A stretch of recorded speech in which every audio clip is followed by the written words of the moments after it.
Boa noite a todos, salve Maria. Vocês todos certamente conhecem aquele adágio que diz: teme o homem de um livro só. E o adágio tem dois significados. Na verdade, a pessoa que lê um livro só pode ser uma pessoa que vai ter uma mentalidade muito estreita e que vai entender muito mal daquilo que ela está falando. Ela só lê um livro e ela pensa que o universo daquele saber é aquele livro. Então, é de se temer uma pessoa assim, uma pessoa que sabe pouco e pensa que sabe muito, é um dos piores tipos de ignorância. Mas o adágio também tem um outro sentido, de que quando a pessoa lê um livro só, se ela o conhece muito bem, aquilo pode ser para ela uma fonte quase de inesgotável de conhecimento. Até tem um caso concreto, engraçado. Uma vez o Lando estava dando uma aula, e eu não sei porque ele estava falando dos pilotos de Stuka. E ele, não sei, falou alguma coisa que deu a entender, ele disse que, você sabe o que são os pilotos, as meninas talvez não saibam, o Stuka é um tipo de avião que se usou na Segunda Guerra Mundial. E eu não sei por que o Lando estava falando disso, e ele falou como se num Stuka tivesse uma pessoa só. E tinha um rapaz, um amigo nosso, que depois, aliás, nos ajudou muito aqui no colégio, e esse rapaz falou: não, professor, o Stuka tem dois passageiros. E esse menino, justamente, era um menino assim, de pouca cultura. Um grande comerciante, mas um menino de pouca cultura. E o Lando falou: não, fulano. Ele falou: não, professor, 2, tenho certeza. Falou: puxa, não pode ser, é mesmo? Falou: professor, eu tenho certeza. Piloto de Stuka é o único livro que eu li na minha vida. Então eu sei o que está escrito lá. E aí depois o Lando foi conferir e viu que, de fato, no Stuka havia 2 passageiros. O Lando deve ter lido, sei lá eu, 50 livros sobre a Segunda Guerra Mundial. Mas o menino que tinha lido um livro só sabia mais sobre o piloto de Stuka. Bom, por que eu estou falando toda essa história? Porque eu li um livro só. Eu vou dar uma aula sobre a espiritualidade de Santa Escolástica e tudo que eu li a respeito é este livrinho, que eu comprei agora em outubro em Subiaco. O monge que me vendeu o livrinho me disse que tudo o que se sabe de Santa Escolástica está aqui.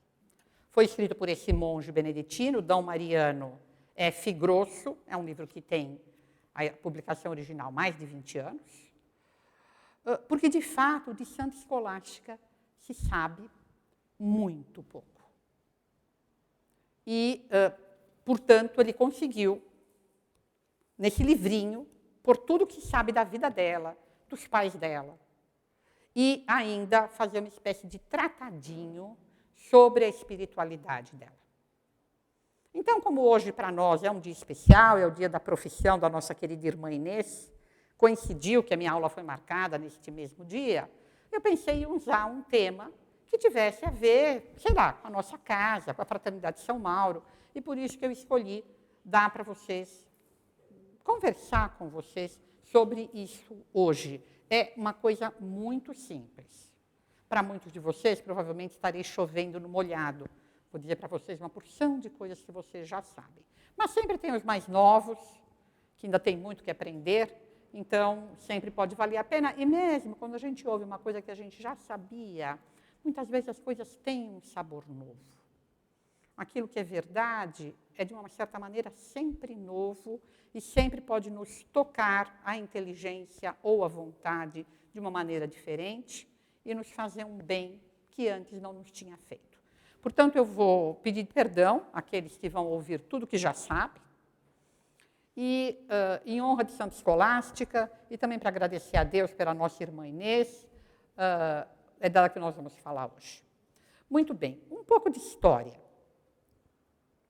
Santa Escolástica nasceu em 480.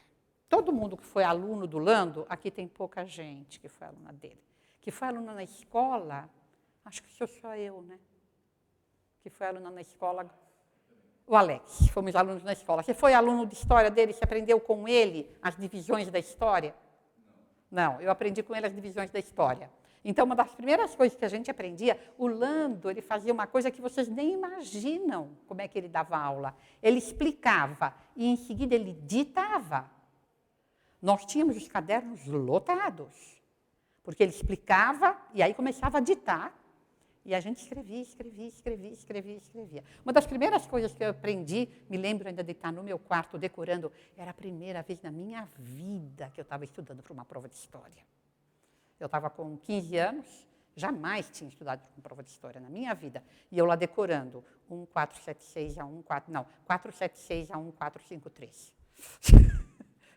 A Idade Média. Então, todo mundo falando dele sabe que 476 caiu Roma. Era a marca de que acabou a Idade Antiga. Caiu Roma, 476. Então, ela nasceu 4 anos depois. Então, claro, qualquer pessoa que tenha alguma ideia de história sabe que, civilmente, são tempos super conturbados. A Península Itálica sendo invadida por horda sobre horda de bárbaro.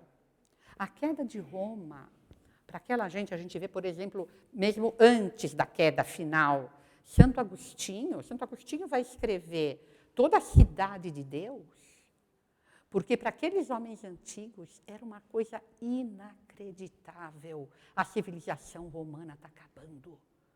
Roma vai cair.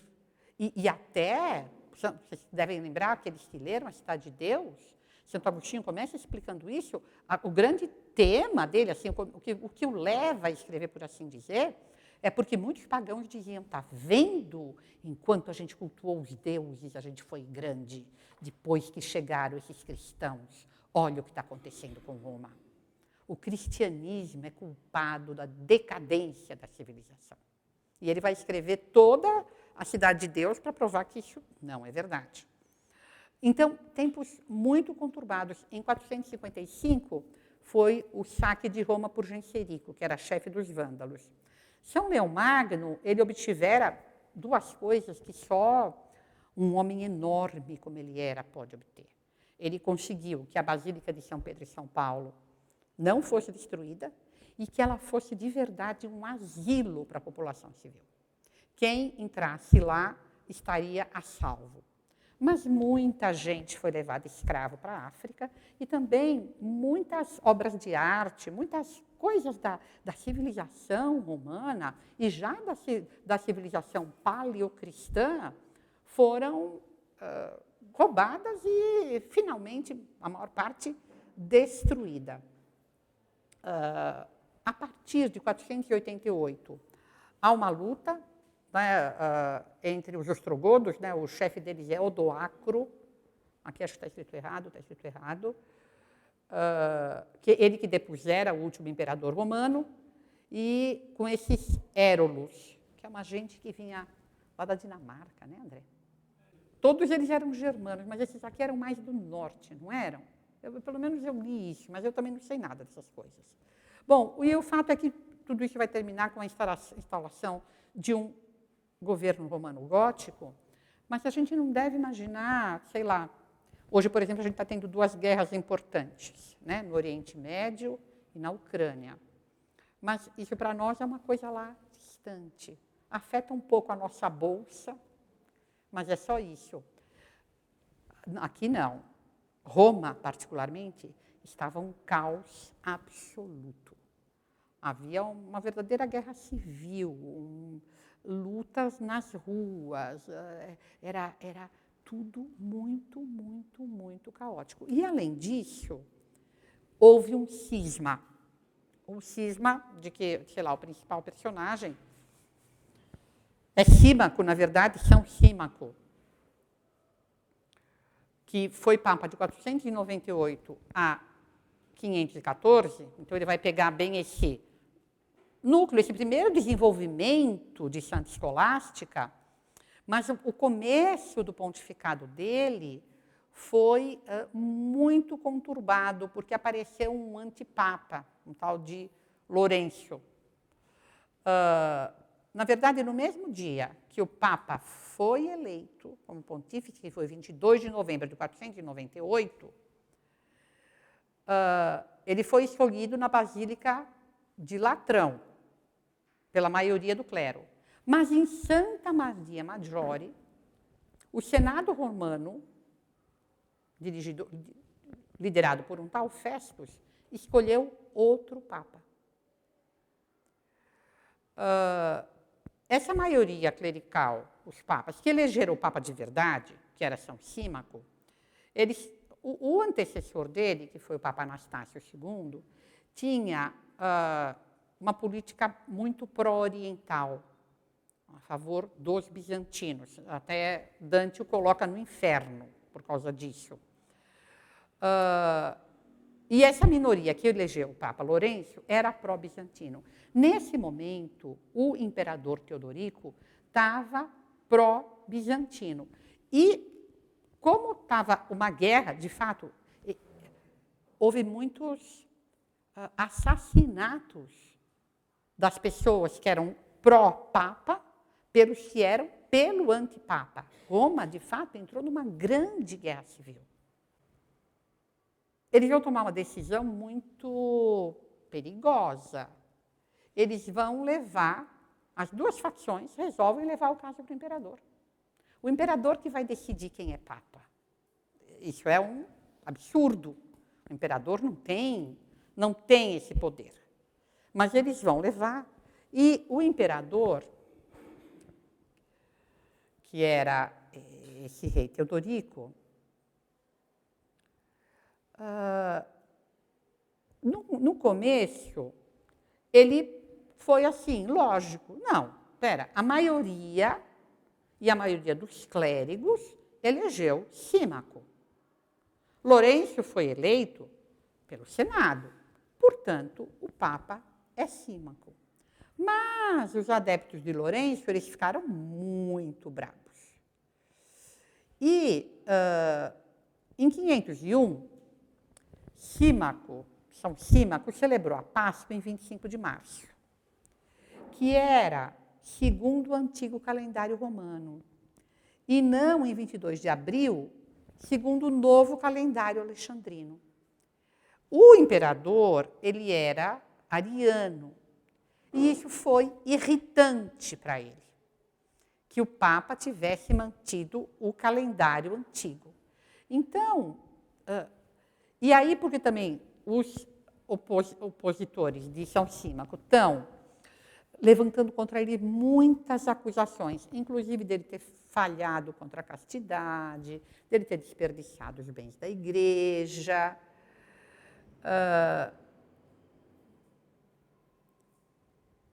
E o imperador convocou São Símaco. E São Símaco foi. E quando ele chegou em Rímini, que era onde estava o imperador, eu não sei porquê, não sei se você sabe, André, mas ele mudou de ideia e voltou para Roma. E se trancou no palácio dele. E aí o imperador vai entender o quê? Ele é culpado. E também o clero, muito clero ficou muito escandalizado com o Papa ter feito isso, de não ter ido lá conversar com o imperador e se explicar e se defender, e acabou se separando de São Símaco. Então, isso levou o cisma a ficar uma coisa muito mais profunda. O fim do cisma vai acontecer porque vai ser convocado um sínodo para resolver a questão. Esse sínodo tem muitas sessões, porque, claro, essas coisas são sempre muito complicadas do ponto de vista político e tudo. Mas o mais importante das sessões é essa chamada Sínodos Palmares. E aí, o que eles decidiram? Eles vão tomar uma decisão muito sábia. Eles vão decidir que eles não podem decidir, que ninguém pode julgar o Papa e que deve-se deixar o caso ao juízo de Deus. Isso vai ser considerado uma absolvição do Papa. Não, nós não vamos julgar, o Papa é o Papa. O sínodo vai se autodissolver. Eles vão declarar, nós não temos poder para fazer isso. O Teodorico vai ficar muito irritado por causa disso. E aí os partidários do Lourenço vão voltar para Roma e durante 4 anos o Lourenço governava em Latrão e o São Símaco governava em São Pedro. E a igreja vai ficar desse jeito. Eu estou contando tudo isso para vocês para quê? Para vocês terem uma ideia do tempo em que Santa Escolástica e São Bento viveram. Claro, nós sempre temos a ideia de que nós vivemos em tempos muito difíceis, muito complicados, ainda mais com tudo que acontece na igreja, não é? Mas é que tempos difíceis e complicados são o normal. Então, aqui ainda com esse componente dela estar vivendo num lugar em permanente guerra, extremamente inseguro. Extremamente inseguro. Bom, enfim, depois de um tempo, desses 4 anos, vai haver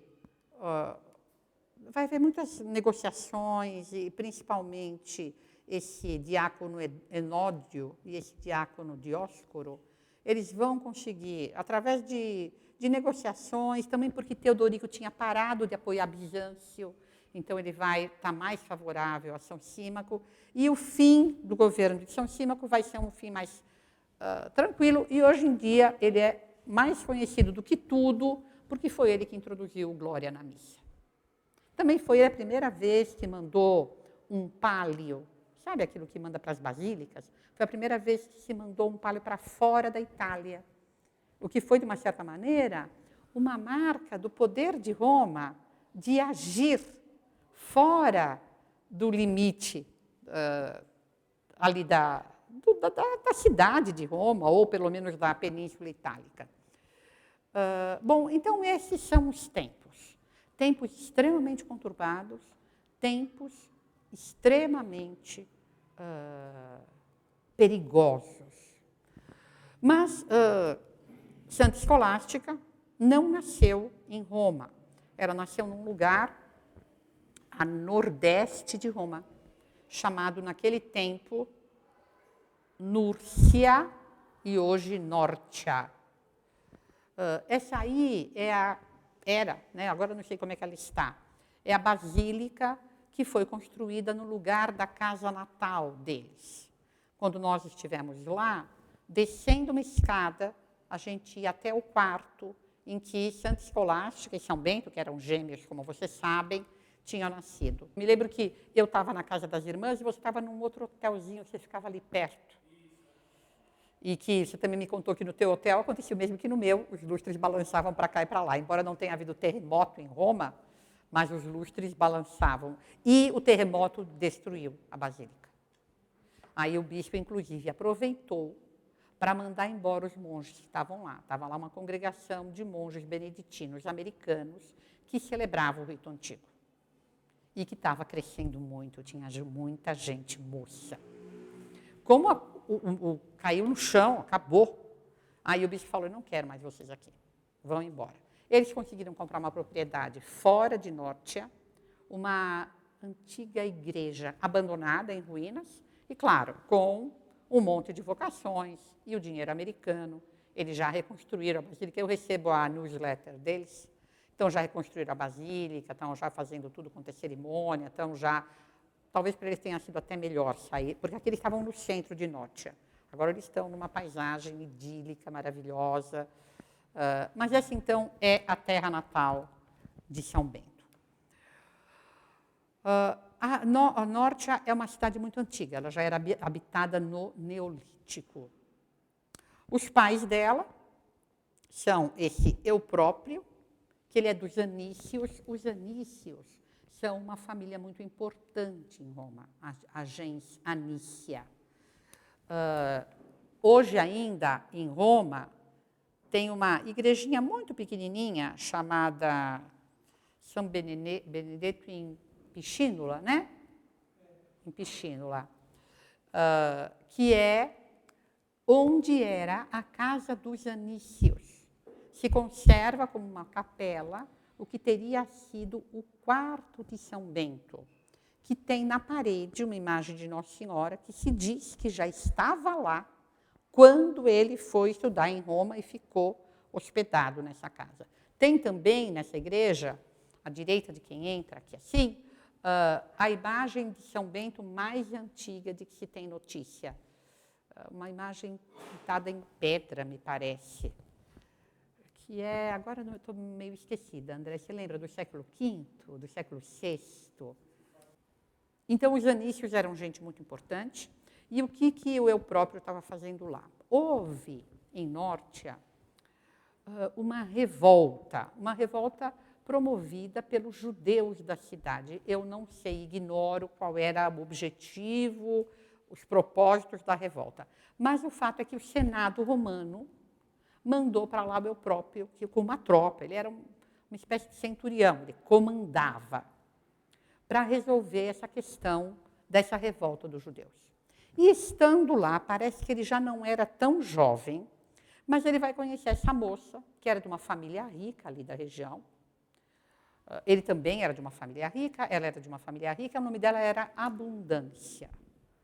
Acho que eram nomes comuns ainda nessa passagem do paganismo para o cristianismo. Não é? As pessoas se chamarem Fortuna, esses nomes que tinham a ver com uma certa riqueza material, e ela se chamava Abundância. Mas eles eram os dois muito cristãos.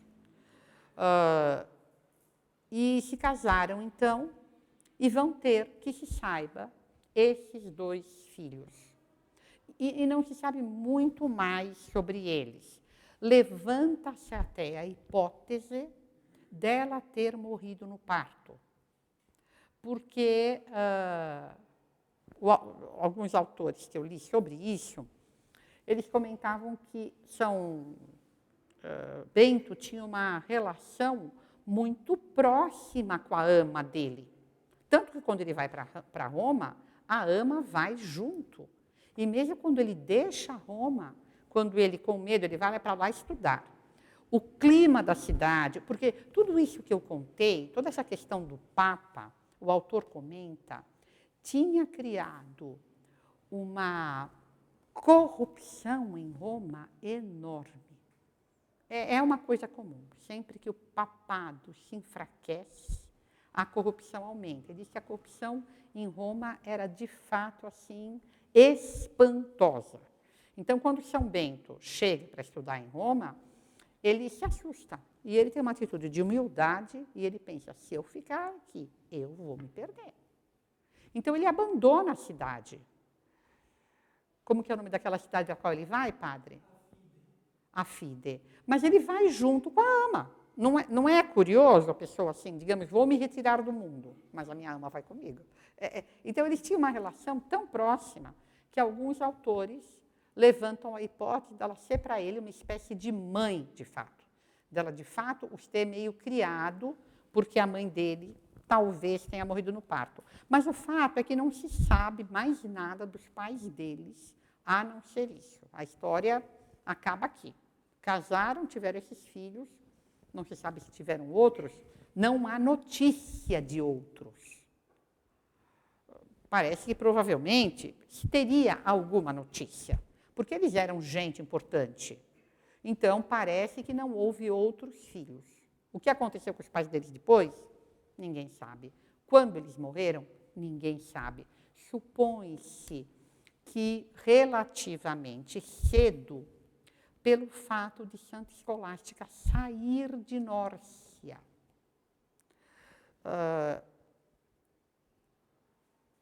Bom, aqui dos pais dele eu já contei, né? Aqui a única coisa que eu não mencionei foi que ele foi para lá em 478. E as crianças nascem em 480. Então, ele conheceu a Abundância, casou, nasceram as crianças. Não há mais notícia de nenhum outro, dá a impressão que houve uma interrupção, de fato. Daí também a hipótese da mãe ter morrido.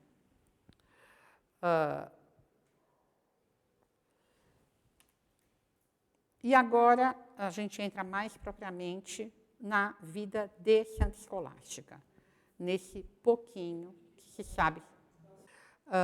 Ela nasceu então em 480, e a fonte que a gente tem para a vida de Santa Escolástica, a fonte histórica mais segura que a gente tem é São Gregório Magno. São Gregório Magno ficou papa em 576, não é, André? 590? Não sei o que tem na vida dele. Ah, não, 576 demoliram Monte Cassino. E justamente, quando demoliram Monte Cassino, quando essa guerra que acabou com Monte Cassino, vai trazer para Roma os monges de Monte Cassino. As relíquias de São Bento vão ser levadas para um lugar na França, que hoje se chama Saint-Benoît-sur-Loire, mas muitos monges vão vir para Roma e vão ficar em Roma. E esses monges vão ter contato com o Papa. E muitos deles tinham ainda conhecido São Bento. Os monges mais velhos tinham, quando eram moços, conhecido São Bento. E são eles que vão contar para São Gregório Magno, e são muitos testemunhos, são muitos monges, são eles que vão contar para São Gregório Magno a vida de São Bento. E São Gregório Magno estava escrevendo um livro que ele vai usar como base o Vida dos Homens Ilustres, de Plutarco, que é um clássico da Antiguidade.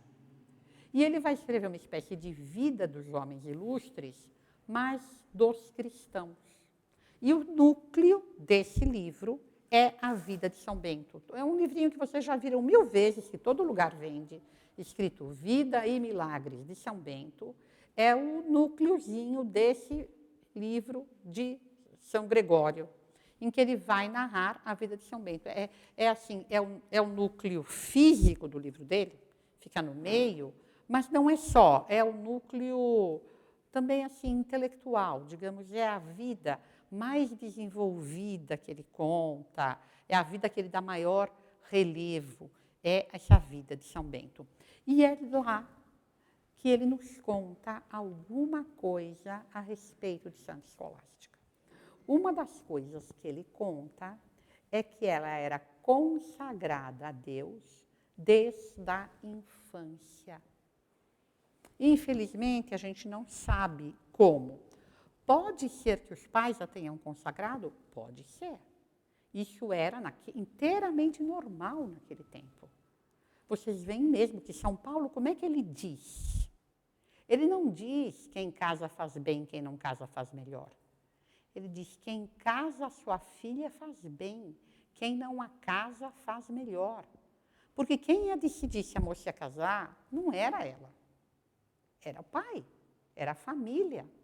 A gente vê que também, por exemplo, São Mauro, São Plácido, são dados ao mosteiro. Os pais deles decidiram que eles iam ser religiosos. Isso não era estranho nem para os pais, nem para eles. Isso era o normal. Eram os pais que decidiam que carreira a pessoa ia tomar. Eu estou lendo agora a vida de São Francisco de Sales, século XVII. Ainda ontem li sobre uma senhora que era abadesa de um mosteiro. Por quê? Porque ela era a filha mais nova. E a família falou, bom, você é a mais nova, já casamos as duas outras, você vai para o convento. Isso ainda acontecia assim no século XVII. Muito mais, ainda neste começo da igreja, quando a gente está ainda no século V, no começo do século VI, em que, digamos assim, aquilo que vinha dos costumes romanos ainda era muito forte. E nos costumes romanos, a vida era assim. Mesmo a regra de São Bento. A regra de São Bento diz como? Se alguém quer entrar no mosteiro, se for rico tem que fazer assim, se tiver um pouco tem que fazer assado, se não tiver nada, se também algum rico ou algum pobre quiser dar o filho, se faz assim, se faz assado. E a gente vê pela regra que tinha um monte de criança no mosteiro. Então, tinha uma porção de gente que dava os filhos para os mosteiros. Esta criança vai ser religiosa. Fazia uma promessa por causa disso.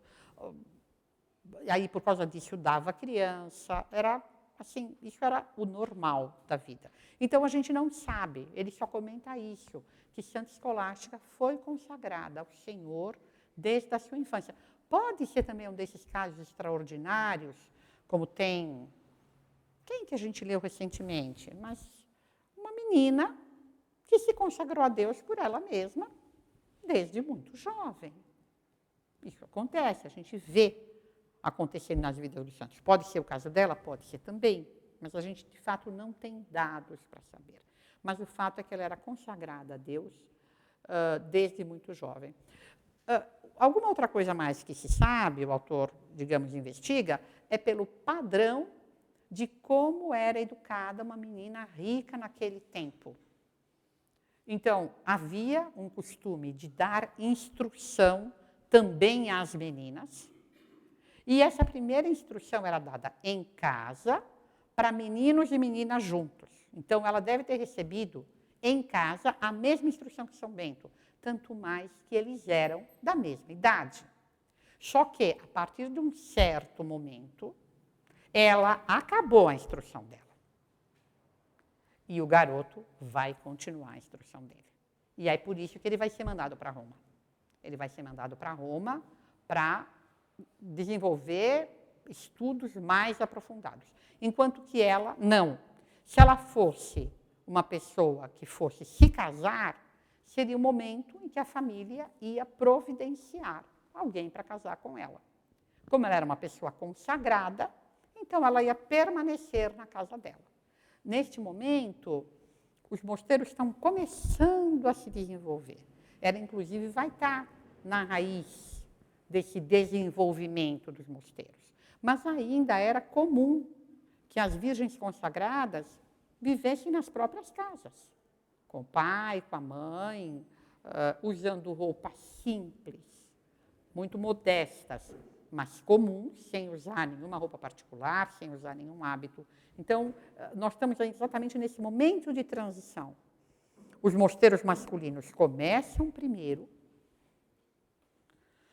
e depois, né, São Jerônimo também, que é um pouco anterior, vai ter também muito a ver com isso, com esse primeiro desenvolvimento dos mosteiros femininos, mas é uma coisa assim um pouco, não é que Santa Paula e a Eustóquio, a filha dela, foram para Belém, e aí começou um movimento de mosteiros femininos. Não, não é isso. Aquilo ali foi, digamos assim, quase uma iniciativa isolada. Vão nascer os monges que, pelo menos até o século XVI, havia aquilo que se chamava dos monges jerônimos, que seguiriam uma regra escrita por São Jerônimo, mas não havia as jerônimas. Apesar dele ter começado esse núcleo com Santa Paula e Santo... É engraçado, ela se chamava Eustóquio, é o nome Eustóquium latino, não é, gente? É esquisito, parece que é o nome de um homem, né? Então dá vontade de falar Eustóquia. Mas, enfim, a filha de Santa Paula, mas não é que isso vai desenvolver. Mas está começando essa questão, também porque vocês entendem, pensem num lugar sendo invadido por bárbaros. É seguro juntar um monte de mulheres sozinhas? Não é seguro. É muito perigoso. É o tipo de coisa perigosa para ser feita. Claro, há lugares que vão ser mais seguros. Por quê? Porque são mais isolados. Né? Então, quanto mais um lugar, digamos, é civilizado, mais ele é perigoso, porque é onde os bárbaros vão atacar. Eles não vão sair procurando pelo meio das florestas um mosteirinho isolado. Normalmente, eles vão atacar as cidades. Né? E aí, depois do momento que São Bento vai para Roma, a gente meio não sabe mais nada de Santa Escolástica. O que a gente vai saber é que em algum ponto da vida dela, ela aparece em Monte Cassino. Dizem os pesquisadores que provavelmente ela estava em Monte Cassino antes de São Bento. Como? Por quê? Por que ela deixou Nórtia? Não se sabe. Mas isso faz pensar numa morte dos pais. Os pais tendo morrido, seria natural que ela procurasse se aproximar do local em que estava o irmão dela. Ela teria estado em Subiaco? Não se sabe. Vocês sabem, talvez nem todos saibam, Subiaco é o primeiro lugar em que São Bento viveu. O primeiro mosteiro que ele construiu, que está lá até hoje, é Subiaco. Fica perto de onde Nero tinha o palácio de verão dele. São Bento, inclusive, vai usar pedras desse palácio de verão de Nero para construir o mosteiro dele. Depois, por causa de um padre que o perseguia, que aprontava um monte de confusão, São Bento vai ter que sair de Subiaco e aí ele vai para Monte Cassino. Por que ele vai para Monte Cassino?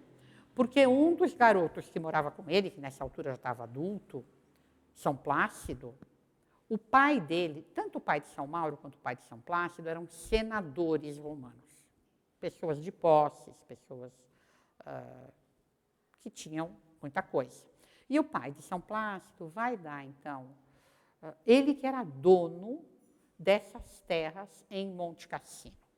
É ele que vai dar o terreno em Monte Cassino, inclusive é um morro, né, Monte Cassino, e no alto tinha um templo para uma deusa. Não me lembro, Luana, você lembra para quem era? Era para Diana? Também não me lembro. Mas, enfim, tinha um templo para uma deusa, ele vai desmanchar esse templo e vai começar lá o primeiro núcleo dos mosteiros dele em Monte Cassino, já tinha 12 em Subiaco, mas vai começar em Monte Cassino. A primeira coisa, ele vai fazer uma capela para São João Batista, não é isso? Uma capela para São João Batista. Mas parece que antes disso, então, Monte Cassino está no monte. Claro, todo monte tem um vale ao lado. Nesse vale é que existia esse mosteiro no qual teria, então, vivido Santa Escolástica. Eu não sei com base em quê. É esse autor aqui que diz, segundo a pesquisa, ela estava nesse lugar, junto a Monte Cassino, antes de São Bento estar no alto do morro. Talvez porque o mesmo pai de São Plácido tenha dado o terreno para ela. Não é? Existe uma lenda, uma historinha, dela ter passado por Subiaco, que é uma historinha engraçada e vai ter um pouquinho a ver depois com o que eu vou falar sobre a espiritualidade dela. Diz que um dia ela foi visitar São Bento, em Subiaco, naquela gruta que a gente conhece. E aí eles conversaram, tá? Ele falou assim, tá bom, conversamos, mas agora, por favor. E era inverno. Era inverno. E ele disse para ela, então agora você só volte me trazendo um cesto de cerejas. Queria dizer, olha, não venha aqui me incomodar de novo tão brevemente. Vamos deixar passar o inverno, depois vai chegar a primavera, vai chegar o outono, as coisas vão dar fruta, aí vai ter cereja. Antes que chegue o inverno de novo, você pode voltar, mas só quando você estiver me trazendo um cesto de cereja. E ela teria voltado na semana seguinte, em pleno inverno, com uma cestinha de cerejas. Mas isso dizem, é uma lenda, não é uma coisa, mas enfim, seria, mesmo que seja uma lenda, pode ter acontecido? Pode também, porque se Deus quer fazer um milagre engraçado, Ele faz. Não é?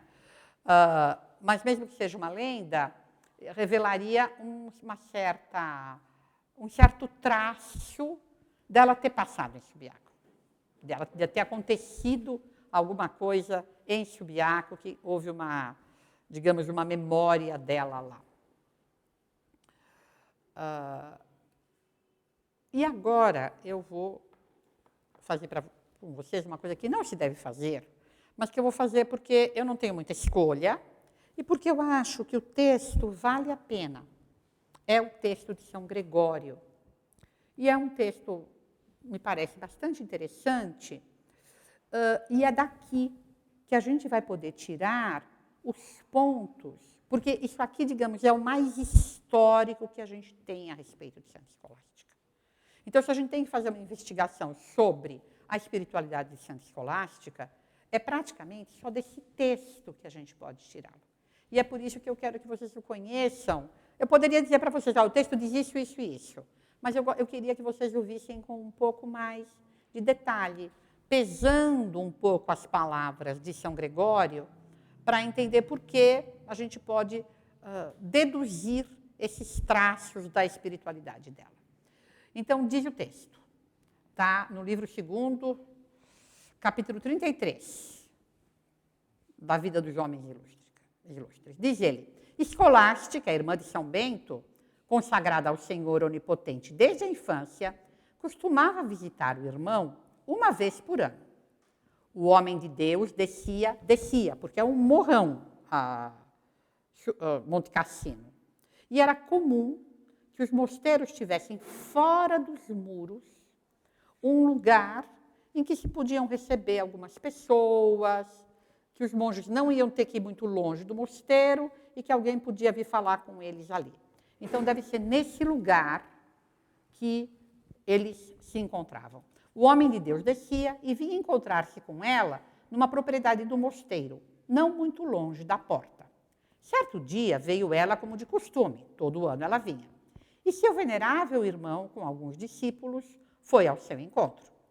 Passaram o dia inteiro a louvar a Deus e em santas conversas, de tal modo que já se aproximavam as trevas da noite, quando se sentaram à mesa para tomar a refeição. Como durante as santas conversas o tempo foi passando, a santa monja rogou-lhe.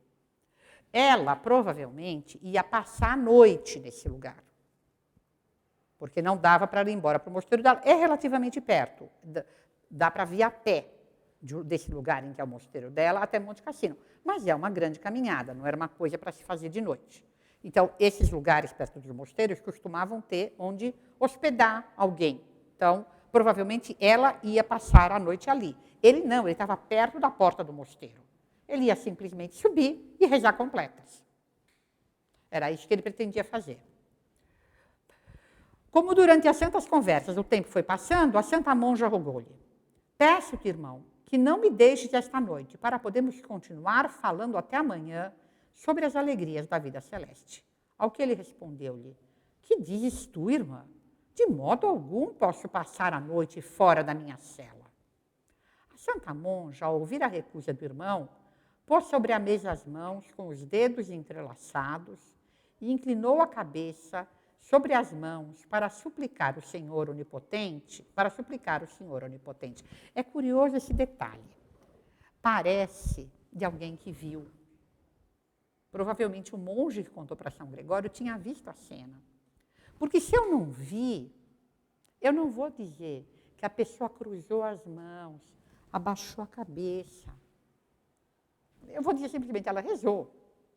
Está muito visual a descrição. Parece de alguém que viu.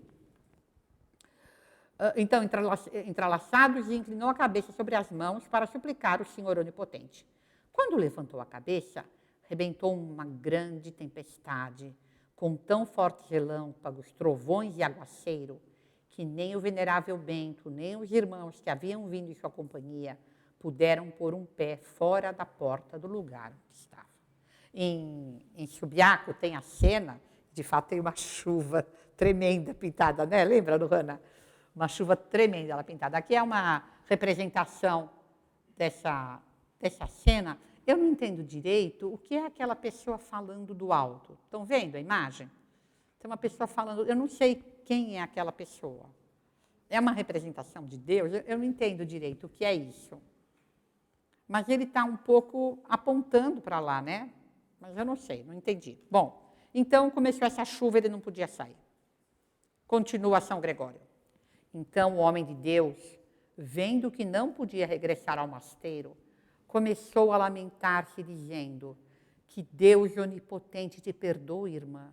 Que foi que fizeste? Quer dizer, desculpe, ela não sabia fazer chover, né? Foi Deus Onipotente que fez chover. Homens, que foi que fizeste? Ela respondeu: eu te pedi e não quiseste me atender. Roguei ao meu Deus e ele me ouviu. Agora, pois, se puderes, vai-te embora. Despede-te de mim e volta para o mosteiro. Bem coisa de irmã mesmo, não é? E Bento, que não quisera ficar ali espontaneamente, teve que ficar contra a vontade. Assim passaram a noite toda acordados, animando-se um ao outro com santas conversas sobre a vida espiritual. Não nos admiremos que a santa monja tenha tido mais poder do que ele. Se, na verdade, como diz São João, Deus é amor, Com justíssima razão, teve mais poder aquela que mais amou. 3 dias depois, estando o homem de Deus na cela, levantou os olhos para o alto e se mostra em Monte Cassino, qual é esse lugar que da janela se avista o vale e se vê o mosteiro em que ela morava. 3 dias depois, estando o homem de Deus na cela, levantou os olhos para o alto e viu a alma de sua irmã liberta do corpo em forma de pomba. Era dia 10 de fevereiro, ele vai morrer no 21 de março seguinte. Em forma de pomba, penetrar no interior da morada celeste. Cheio de júbilo por tão grande glória que lhe havia sido concedida, deu graças a Deus onipotente, com hinos e cânticos de louvor. Enviou 2 irmãos a fim de trazerem o corpo para o mosteiro, onde foi depositado no túmulo que ele mesmo preparara para si. E assim, nem o túmulo separou aqueles que sempre tinham estado unidos em Deus.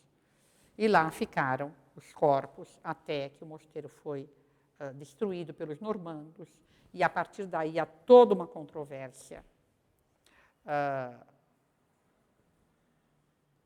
Mas provavelmente hoje os corpos estão divididos. Porque os beneditinos de Monte Cassino juram que tem São Bento lá e Santa Escolástica lá. E os beneditinos de Saint-Bernard-sur-Loire juram que tem São Bento lá.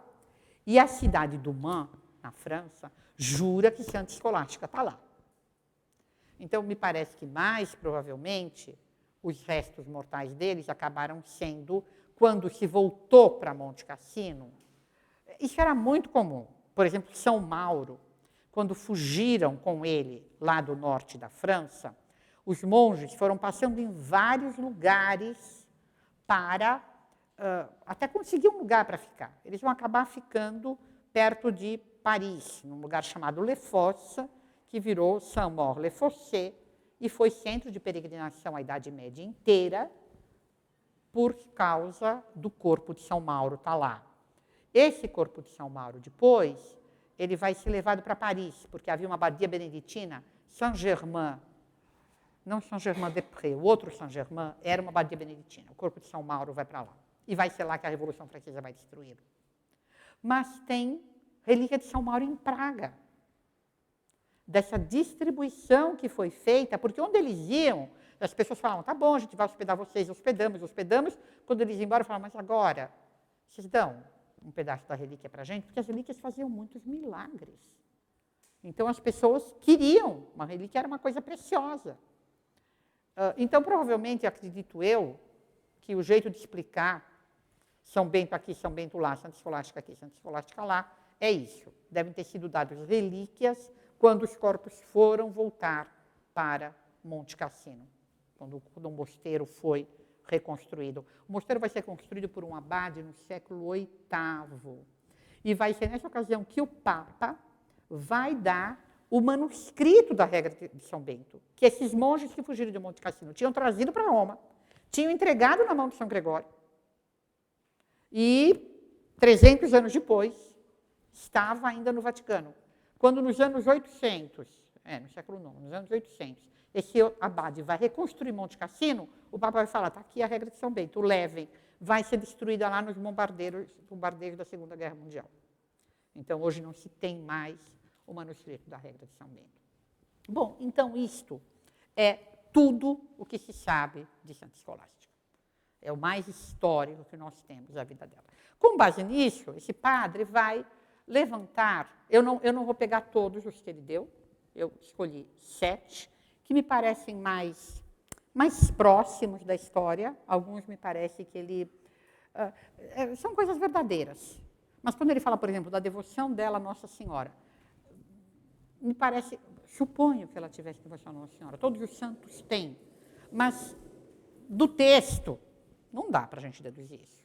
Então, eu preferi só falar daquilo que a gente pode deduzir, dos pontos da espiritualidade dela, que a gente pode deduzir claramente daquilo que a gente efetivamente sabe. E são estes. Em primeiro lugar, uma grande fé. Claro, todos os santos têm fé. Mas é que a fé dela tem algo de muito peculiar. Ela tem uma fé muito...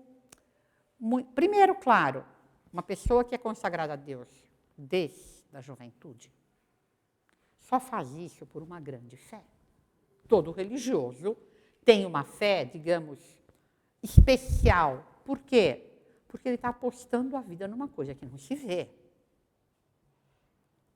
Todo religioso faz isso.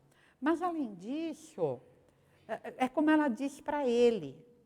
Eu pedi para você, você não me deu.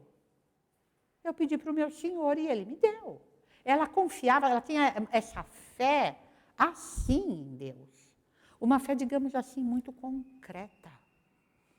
Muito, digamos assim, o outro mundo era muito transparente. Eu não digo transparente porque ela vivesse em visões, não sei se vivia ou não. Mas era assim. Deus está ali, eu preciso, eu peço, ele me dá. E isso nos leva diretamente para o segundo ponto, porque a confiança, ela é uma especificação da fé. Quem tiver uma grande fé vai ter confiança. Porque, de fato, Deus é muito bom. Deus está muito disposto a dar. Mas a nossa fé é pequena. Não é? Nosso Senhor não disse que tiveres fé como um grão de mostarda, direis a esta montanha, lança-te no mar. Quem é que de nós teria coragem de fazer isso? Nós acreditamos, nós temos fé, mas é uma fé pequena. Ela não, ela tinha essa fé que chega até a confiança, mas uma confiança de amigo íntimo ela tinha com Deus. Porque era a coisa mais importante do mundo ela passar a noite conversando com o irmão. Não era a coisa mais importante do mundo. Era simplesmente uma coisa que ela achava importante. Ela devia saber que era a última vez. Mas, de fato, não era uma coisa importantíssima. Mas é isso, ela tinha essa confiança. Não é isso que a gente diz? Se eu digo, não, a Pérola e a Fernanda têm muita confiança. O que eu quero dizer? Elas são amigas íntimas. Eu tenho muita confiança com a irmã Marta. Quer dizer que nós temos uma intimidade, que nós temos, não uma amizade comum, mas assim, um apoio mútuo. Era isso que ela tinha com Deus. Fides e fiducia, né? Fé e confiança. Fé e confiança. E também em português, porque o nosso confiança vem do fides latino. E é isso, a confiança é uma espécie de ponta fina da fé. E, claro, todos os santos vão ter confiança em Deus, etc. Mas é que nela a gente vê, mesmo a brincadeira lá, ou talvez a verdade, das cerejas, também é a mesma coisa. Deus seria capaz de fazer para ela esse milagre. Vamos brincar com o teu irmão? Eu vou te dar cerejas em pleno inverno. Então, esse segundo ponto me parece que sim, que é um ponto que a gente pode tirar com muita facilidade do texto que a gente tem. É verdade, ela é uma santa da confiança. Eu até recentemente fiz uma novena para ela, pensando nisso. Era uma graça que eu queria, era a graça mais importante do mundo. Vai acabar o mundo se eu não obtiver? Não. Mas eu pensei, eu vou pedir para a Santa Escolástica. É tão importante quanto ela poder conversar a noite inteira com o irmão dela sobre assuntos espirituais. E é verdade, era uma santa que, e assim, pelo menos para mim, me parece assim. Quando a gente tiver essa confiança nos leva à confiança. A gente pode confiar sim em Deus. Deus está sim disposto a nos atender. Um terceiro ponto, que também me parece muito evidente, é que ela tinha um grande interesse pelas coisas espirituais. Claro, se ela era religiosa, a gente supõe que ela tinha interesse pelas coisas espirituais. Como toda religiosa deve ter interesse pelas coisas espirituais. Mas não é só isso. Ela vinha a pé, subia lá, uma vez por ano para conversar com o irmão dela. Claro, devia gostar de ver o irmão. Mas ela vinha especificamente para tratar de coisas espirituais. E também, ela obtém um milagre de Deus. Eles já tinham conversado o dia inteiro.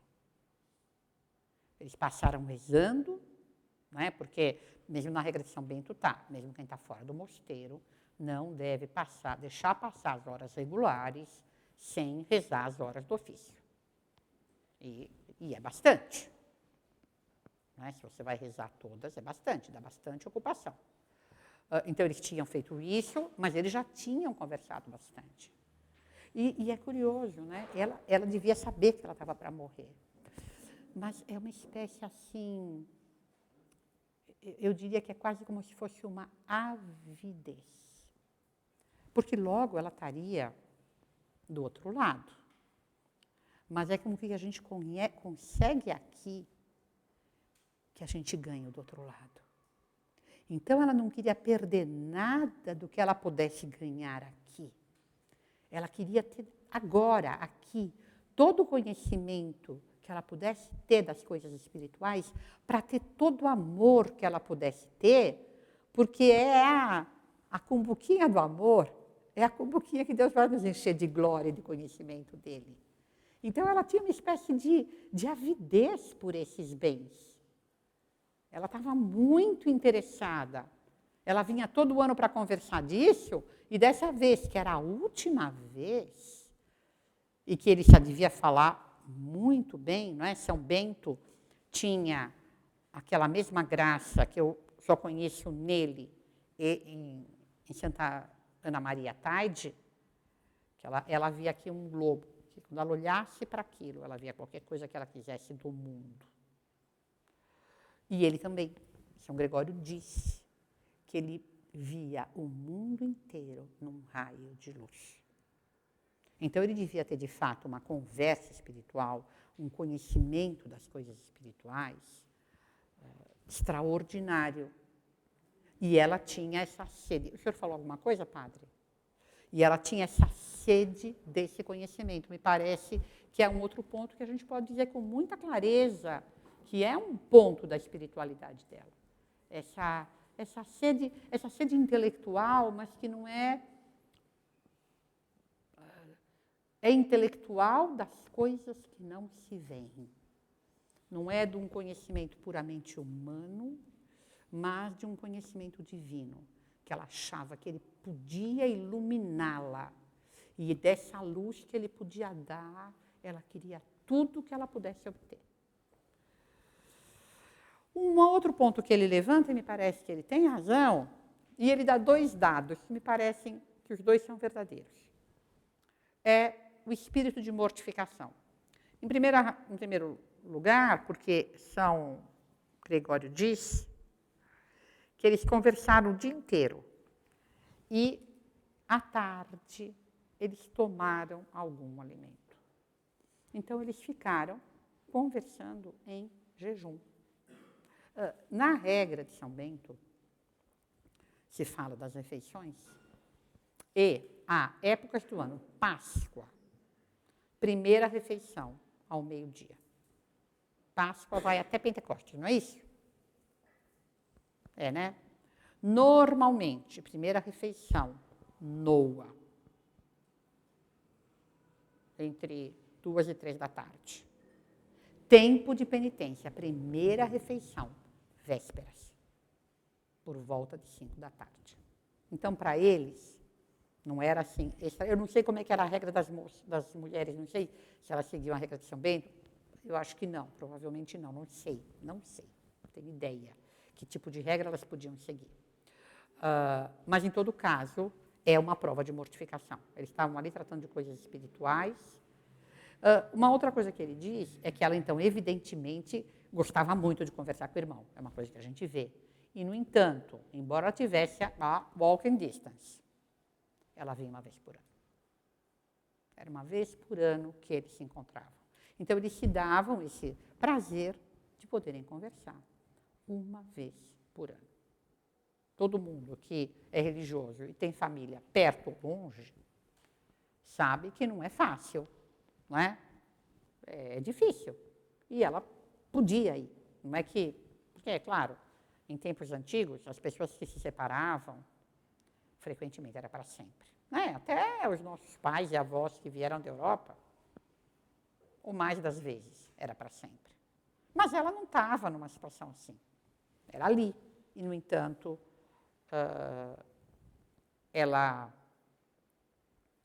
eles se mortificavam nisso. O quinto ponto, que me parece assim, um dos mais claros nela, é a determinação.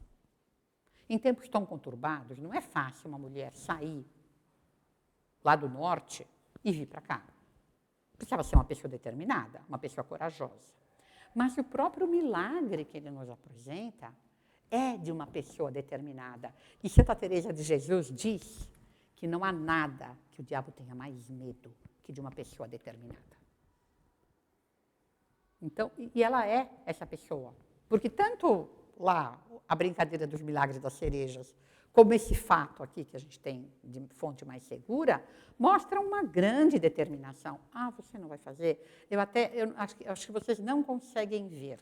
Mas essa imagem aqui, que está em Subiaco, o pintor pôs uma carinha dela tão engraçada. Ela está com... Não dá para ver aí, né, irmã Joana? Dá para perceber a expressão dela?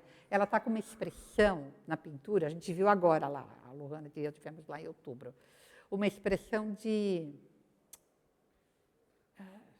Não vou dizer quem é que manda aqui, porque pareceria insolente, não é isso.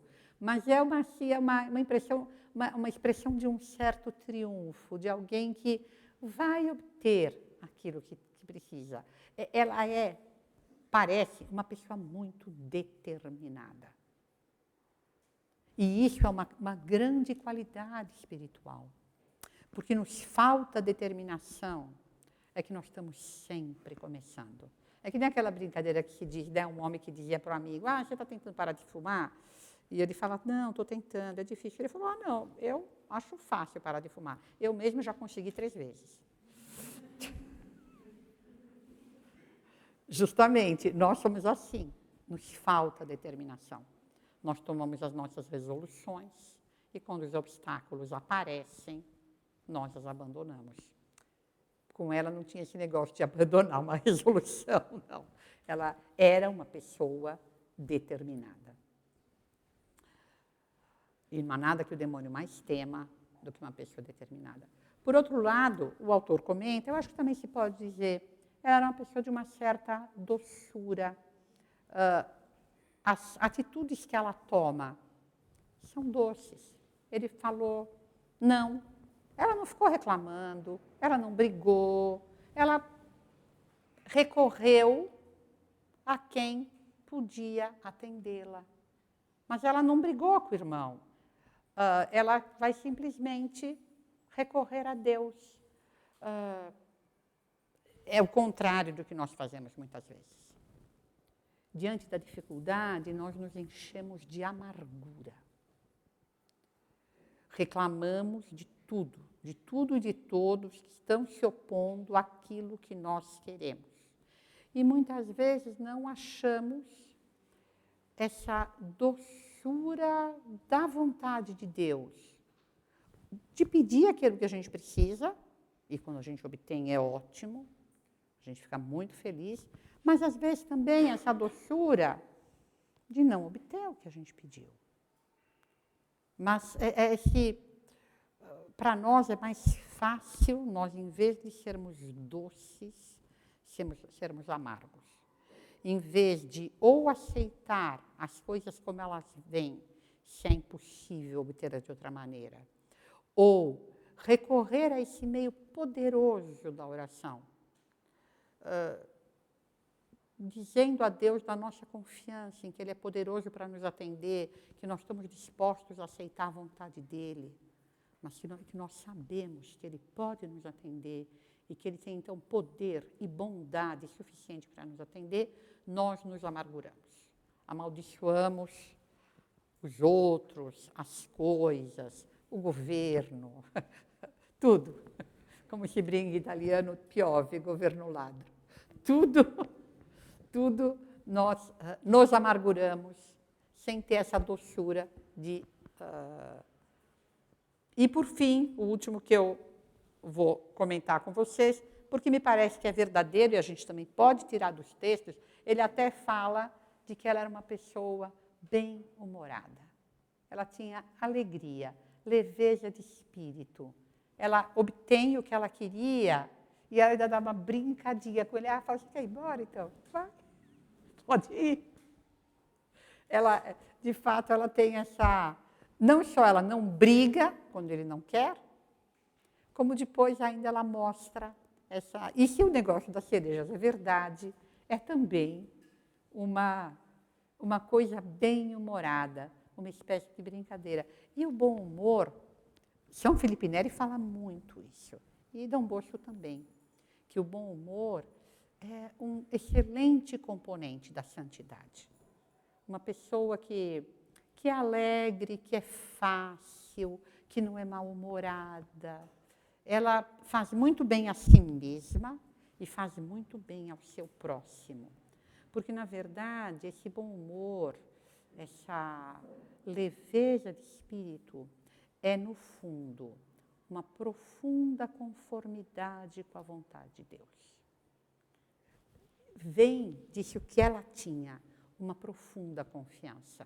Quando a gente obtém o que a gente queria, é fácil. Mas mesmo quando a gente não obtém, a gente deve ter essa ideia, essa certeza de que, por mais que não pareça, Deus está nos dando o que é melhor para nós. E que, portanto, a gente pode manter a alegria, pode manter a leveza de espírito. Nós não precisamos nos tornar pesados a nós mesmos e ao nosso próximo. É muito melhor se a gente pode sempre se manter alegre. Então, era isso, vocês veem uma coisa muito simples, mas, enfim, para honrar a Santa Escolástica, para cumprimentar a nossa irmã Inês, que hoje fez a profissão dela. Mais alguma coisa? Não? Então vamos rezar. Padre, o senhor reza, por favor.